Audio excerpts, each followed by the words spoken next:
This is BBC News. I'm Shaun Ley. The headlines at 7. Leaders from energy-intensive industries, including steel and glass producers, have met the Business Secretary, Kwasi Kwarteng, to discuss the impact of soaring wholesale gas prices, with calls for long-term changes alongside immediate help.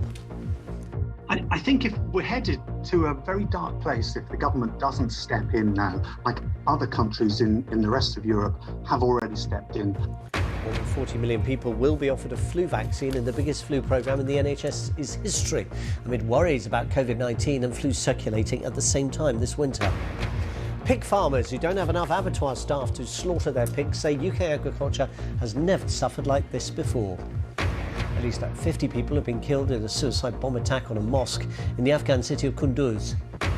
2 journalists have been awarded the Nobel Peace Prize for their work defending freedom of expression in the Philippines and Russia. It's the first time journalists have won since 1935. And the men's Ashes tour in Australia this winter is given the go-ahead by England bosses, but will be subject to several critical conditions being met by the hosts.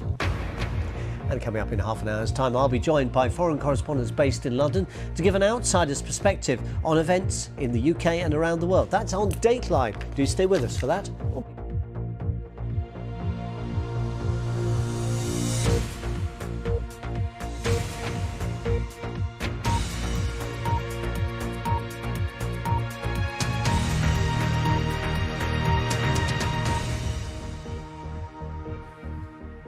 Hello, and if you've just joined us, a warm welcome from me to BBC News for you and for joining us this evening. It's good to have your company.